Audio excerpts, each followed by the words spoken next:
Man, I absolutely hate politics. There's nothing more divisive than American politics. Apparently, you're either right or left, and you can't be in the middle. God forbid we disagree on something, because of course, you're always right and I'm always wrong. Isn't that the way it works?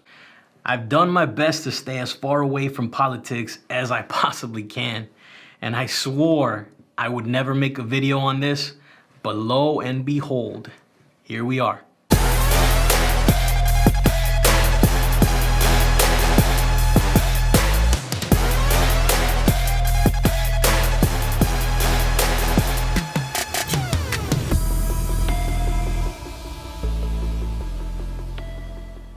What's up, fellas? This is Vidal here with Alpha Dad Consulting, where we specialize in helping dads become strong, efficient leaders and start their own business through online consulting. Today, we will be talking about my least favorite topic in the world, politics. Now, I live here in the US, so you know we're just moments away from an election. Now, I said I wasn't gonna make a video on this, but I was having a conversation with a good friend of mine, and he shared with me something that sort of falls in line with all the business tips I like to share on this channel. And I thought it was a good perspective on this whole voting thing, so I wanted to share it with you. It wasn't his original idea. I believe he heard it from a rapper named Killer Mike during an interview or something. But the concept was very simple. He said, make them pay for your vote. Don't give it away for free. Yeah, I know, it's kind of a weird concept, right?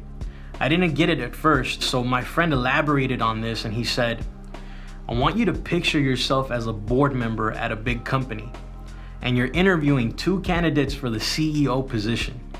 You want the most qualified person to fill this role because you have high stakes in this company.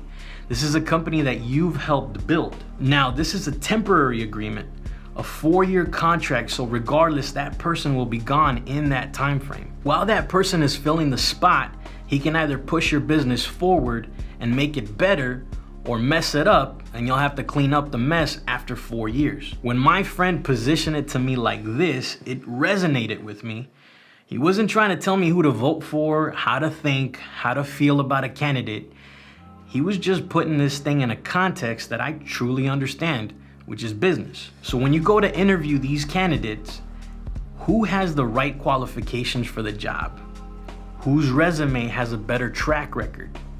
Do any of these candidates have previous experience in this CEO role? How did they do before? Did they move the business forward and increase revenue?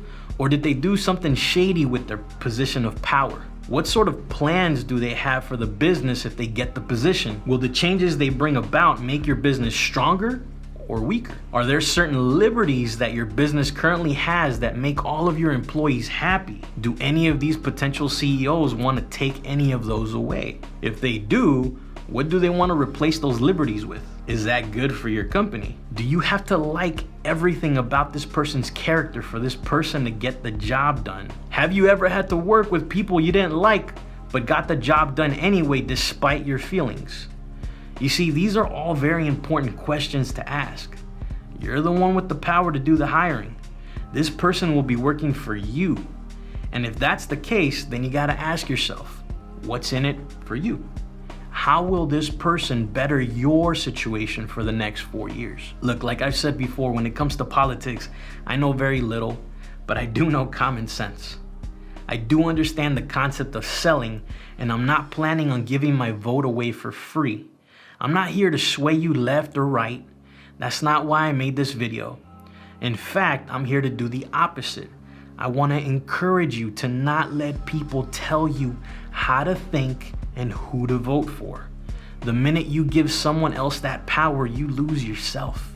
Don't believe something just because everyone says it, and be attentive to the things that are being done but not being talked about. I purposely make content for dads because I believe they're born to be leaders.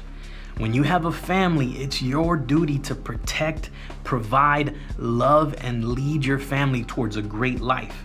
That leadership role isn't just automatically handed. You gotta earn it. To earn it, you gotta make decisions that make your family wanna follow you. Now, I know many people won't agree with this, or they'll give me flack for putting this video out. But I ask you, what's wrong with us not agreeing on everything? Why can't we have different ideals and still get along? Throughout my life, I've met horrible people on both sides of the aisle. So to pretend that either one is perfect is kind of naive in my opinion. But is it right for me to say that all Democrats or all Republicans are horrible? Well, no, because then I'd be generalizing. The party you belong to does not define you. Almost like taking a bad cop and saying all cops are bad, or a person of a particular race and saying all people of that race are horrible. How does that make sense? At the end of the day, all of these people are people and they merit some measure of grace. At this point in time, I see one side spouting a lot of hate, a lot of division, and not a whole lot of grace. And I see another side that's more accepting, more united, and extending some measure of grace despite the disagreements. Maybe I'm touching trigger territory here, and I'm okay with that. Maybe I don't know what I'm talking about. Maybe I don't know my history, or I'm uneducated. Hell, I dropped out of college 3 times, so that might be it. My point is, if you disagree with my perspective on this topic, will you extend grace and tolerate me? Or will you throw grace out the window and just hate me without even knowing me? Let me know in the comments below. And if you're watching this saying, you know what, G, I get where you're coming from, let me know that too. So that's gonna wrap it up for this video. If you enjoyed the content, please hit that like, share, subscribe button, and notification bell so you don't miss any new videos as we release one every week. All right, my fellow Alpha Dad, this is G Vidal. I'm out. I'll catch you on the next one.